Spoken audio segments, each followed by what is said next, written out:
Have you ever felt hollow? Like you're moving relentlessly but arriving nowhere? I ask you to consider, just for a moment, the weight of your days. The accumulation of choices that have led you to this exact point.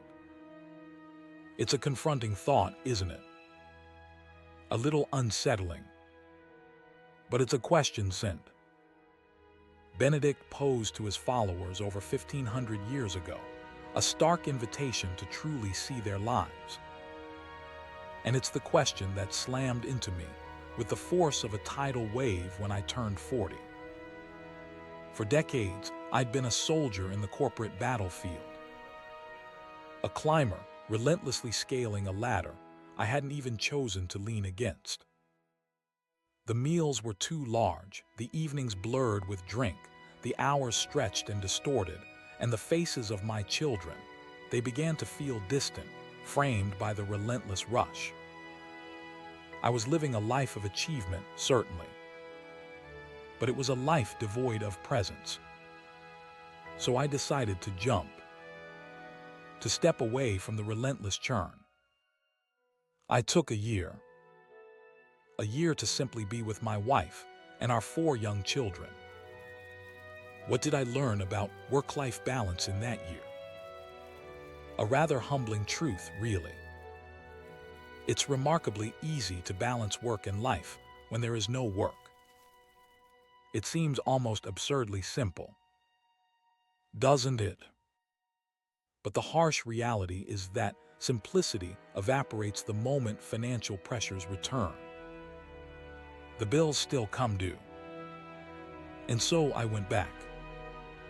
The last 7 years have been a journey, a struggle, a study, a desperate attempt to understand this elusive concept of balance.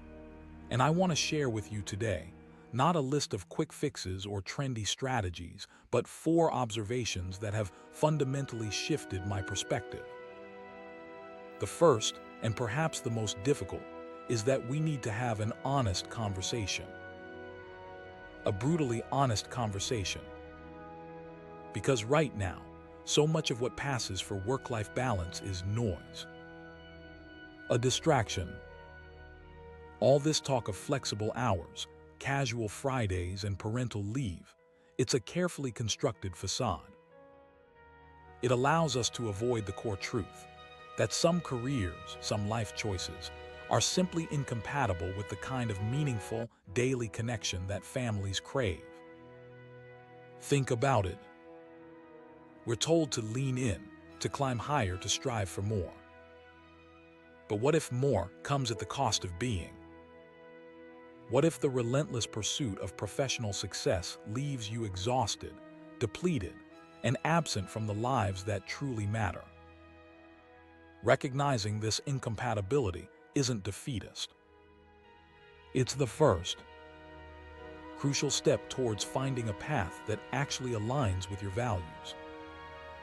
It's about acknowledging the reality of your situation, because there are countless people out there right now, living lives of quiet desperation. Working long hours at jobs they despise, chasing possessions they don't need, to impress people they don't even like. Is that the legacy you want to leave? Is that the life you want to live? My second observation is this: stop waiting for someone else to fix it.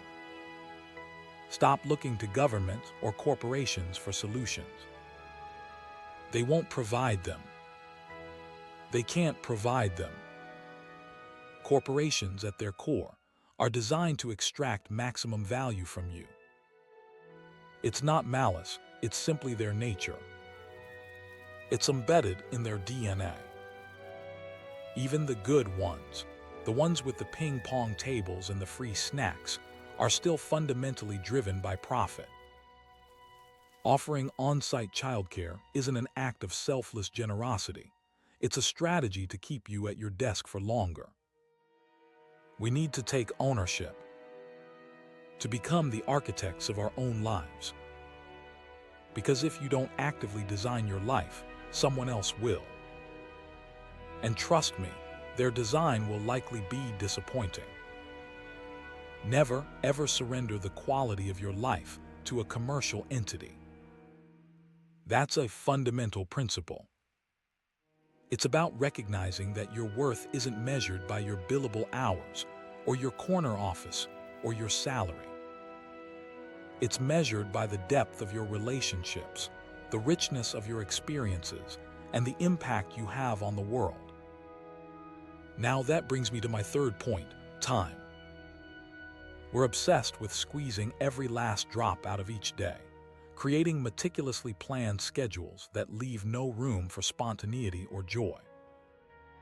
Before I returned to work after my year at home, I crafted what I believed was the perfect daily schedule. Let me share it with you. Wake up rested after a full night's sleep. Sex. Walk the dog. Breakfast with my wife and children. Sex again. Drive the kids to school, then 3 hours of focused work. Play sports with a friend at lunchtime. Another 3 hours of work. Drinks with friends. Family dinner. Meditation. Sex. Walk the dog. Sex again. Bed. How often do you think I actually achieved that? Never. Not even close. We set ourselves up for failure with these unrealistic expectations. The problem isn't that we're failing to meet the schedule. It's that the schedule is inherently flawed. We need to expand our time frame, but not by postponing life until retirement. That's a dangerous trap. I'll have a life when the kids are grown, when I'm financially secure, when I finally have time. That's a recipe for regret. A day is too short, a lifetime is too long. We need a middle ground. A time frame that allows for both ambition and presence, for both achievement and connection. And finally, my fourth observation. Balance isn't about adding more things to your plate. It's about approaching life in a balanced way. I had a friend who came to me, deeply frustrated. He'd read my book and realized his life was completely out of whack, consumed by work. He was working 10-hour days, commuting for 2. His relationships were crumbling. So he decided to fix it. He joined a gym. He started working out religiously. Now, don't misunderstand me. I'm not mocking exercise. But becoming a physically fit, 10-hour-a-day office worker isn't more balanced. It's just more fit. Life isn't just about physical health. It's about nurturing your intellectual curiosity, your emotional well-being, your spiritual core. True balance requires attending to all these areas, not just ticking boxes on a self-improvement checklist. And it doesn't require grand gestures. It requires small, intentional investments. I remember a few.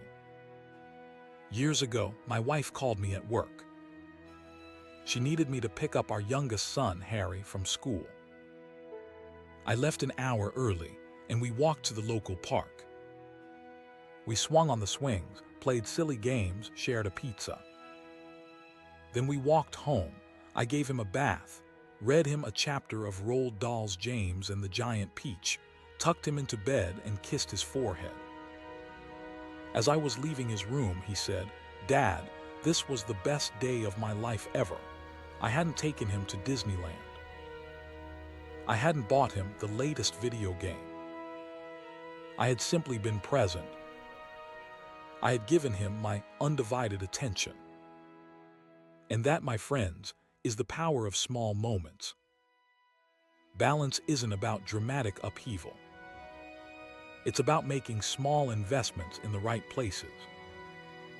It's about recognizing that the quality of your life isn't determined by the size of your paycheck, but by the strength of your relationships, the depth of your experiences, and the joy you find in the everyday.